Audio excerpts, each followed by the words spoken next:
Olá, é um prazer estar aqui novamente, falando com você através do canal JJ Rodrigues, essa janela de oportunidade que se abriu há um pouco mais de um ano, para que nós pudéssemos falar das questões da nossa rotina humana sobre o ponto de vista espírita, espiritualista, tá bom? E de quem gosta e estuda as questões da evolução espiritual, tá bom? Queria agradecer o seu prestígio, agradecer o fato de você estar aqui pela primeira vez ou estar repetindo essa consulta às nossas mensagens e pedir que você continue curtindo, compartilhe e que também deixem comentários. Você deixe seu comentário, é muito importante a sua opinião para nortear as nossas próximas, mensagens, tá ok? Então vamos tentar elevar um pouco os pensamentos, sabe, ao espiritual, buscar o nosso centro, né, para poder abrir os ouvidos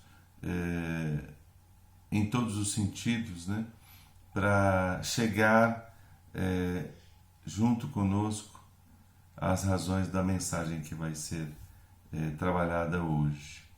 Deixar um pouquinho os problemas de lado,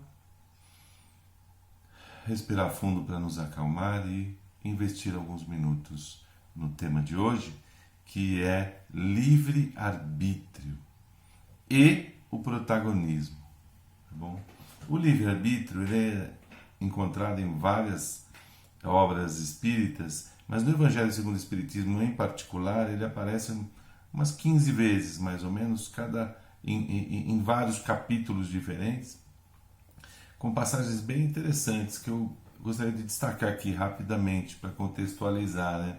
Por exemplo, no capítulo 3, há muitas moradas na casa do meu pai, no item 16, mundos regeneradores, existe um texto que diz o seguinte, ó, que a alma recém-nascida já é colocada dona de si mesmo, ou seja, a alma recém-encarnada aqui já é colocada dona da sua própria vontade, na posse do livre arbítrio, quando ainda ignora o que é bem e o que é mal. Mas ela tem consciência da sua responsabilidade de caminhar a Deus. Olha que interessante. Não é interessante? Faz a gente pensar, né? Quantos a gente ouve falar, né? Quantos homens, quantas pessoas a gente ouve dizer: eu sou ateu. Mas quando a gente bate um papo, quando a gente para ouvir, a gente vê claramente o caminhar dessa pessoa para uma luz, que muitas vezes ela não sabe dizer qual é o nome. Nós chamamos de Deus. Né? Para muitos isso ainda não tem uma determinação, mas está lá no seu DNA de espírito, se é que a gente pode dizer isso, né? Que existe um caminho de melhora a ser percorrido, existe uma busca para um lugar melhor, para seja um melhor de mim mesmo, um mundo melhor, enfim, que a gente deve buscar constantemente.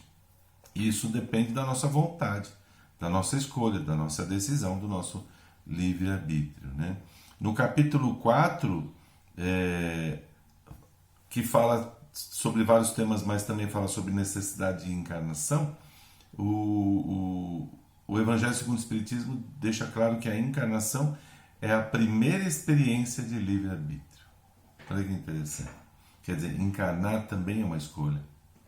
Estar aqui, passar por estas oportunidades de regeneração, de provas, de expiação, enfim, são escolhas nossas, né? E, portanto, uma decisão nossa, né? E é legal a gente ter consciência disso para efetivamente sofrer menos com as coisas que nos acontecem, né? Mas por que Deus nos coloca aqui com essa capacidade de tomar decisão, né? E nos faz esquecer de tudo? Seria melhor dar continuidade, né? Às coisas, partir da onde eu parei na outra encarnação. E é interessante ouvir isso, né? Porque o Evangelho também fala disso. Ou seja, a gente sofre de um esquecimento por uma questão muito simples, para não sofrer embaraços. o embaraço que a humilhação de uma vida passada errônea poderia nos trazer, ou do orgulho que uma vida muito nobre na outra encarnação nos propiciou. Isso nos travaria no nosso livre-arbítrio. Isso nos impediria de começar de novo, de partir do zero, de trabalhar questões como a humildade, né? Na crença em nós mesmos, né? Nessa perseverança, resiliência, enfim. Então Deus é muito sábio em não tornar o homem um robô, sabe? Não criar aqui uma civilização autômata, né? Ou seja, que depende das decisões dele. O que Deus quer aqui para nós é que sejamos, sim, donos do nosso destino. E o Espiritismo não defende, efetivamente, que haja um destino pré-determinado para cada um de nós. A gente sabe que Deus sabe tudo, né? Ele é presciente, mas ele não nos deixa presciente do que vai acontecer em função do livre-arbítrio. Ele não decide por nós em função do livre-arbítrio. Portanto, não existe um destino pré-determinado. O que o Espiritismo defende é que sim, construímos o nosso destino dia a dia a partir de cada uma de nossas decisões.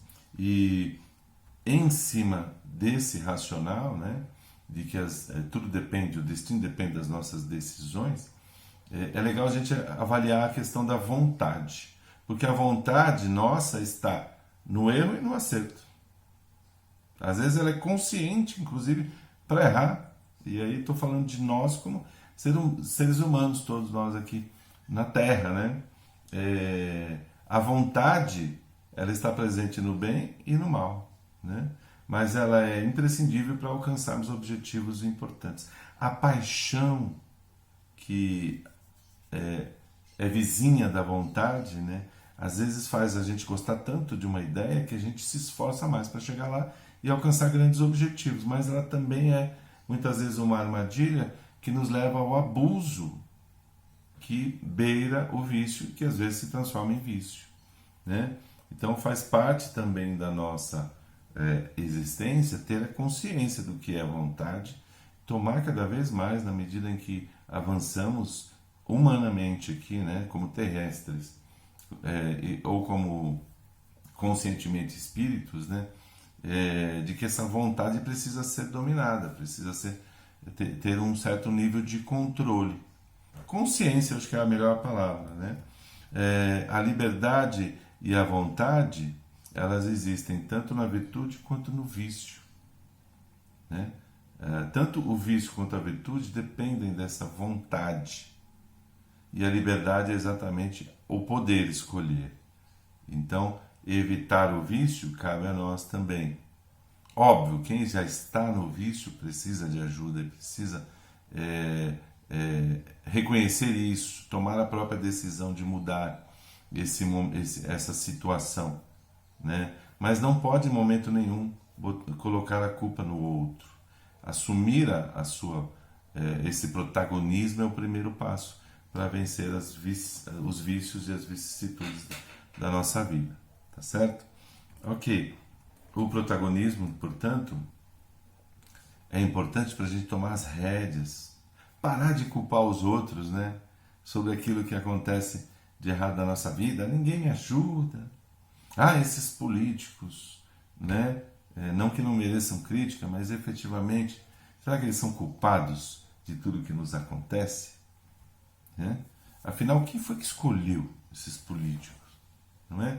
O vizinho, o meu marido, a minha esposa, meu patrão, meu sócio, meu filho, enfim.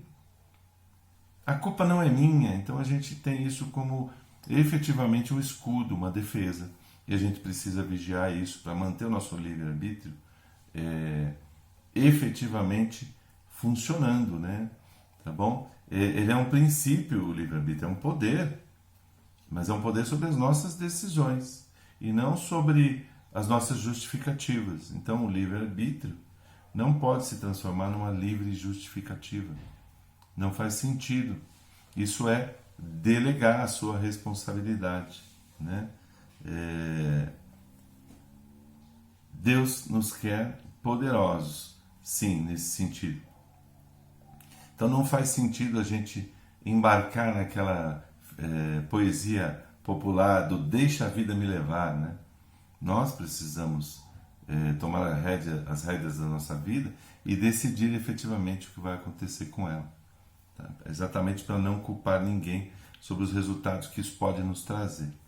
Então, repetindo, para a doutrina espírita não existe um destino claro, pré-definido para cada um de nós. Esse futuro ele é construído todos os dias, dependendo das nossas escolhas, né?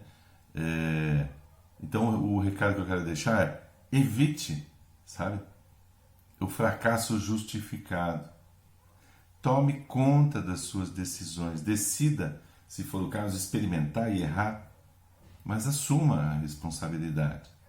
Evite culpar o destino, que de fato ainda não está definido. Evita culpar os outros, que já têm essa responsabilidade de cuidar de si mesmos, né? Evite justificar o seu fracasso pela má sorte, porque senão daqui a pouco, inconscientemente, você está pondo a culpa em Deus pelos seus erros. Pensa nisso, tá legal? Recentemente eu ouvi aquele filósofo Leandro Carnal dizendo assim, olha, o fracasso ele é a destruição do protagonismo, muitas vezes, para muitos. Não fui eu quem decidiu, por exemplo. E ele deixou uma frase que me pegou também, que é: nós não somos um pedaço de pedra, sabe? Ou uma folha ao vento. Então, não estamos estagnados a ponto de não poder tomar nenhuma atitude e nem estamos jogados ao léu, né? Nós temos sim a capacidade de pensar por nós mesmos. E protagonismo é: eu me coloco à frente da decisão. Seja isso no humano, no próximo emprego que você quer ter, no próximo investimento que você quer fazer, ter ou não uma poupança,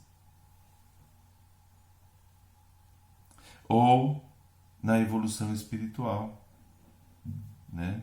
Ou seja, tomar as rédeas da nossa vida, né? Pode ser que hoje você não tenha condição de tomar a decisão ideal, mas tenha consciência dela, espere o melhor momento e assuma a vida para si.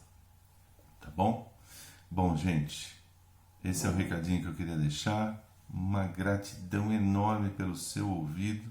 Espero que isso possa ser colaborativo de alguma forma com a tua continuidade. E até a próxima. Grande abraço.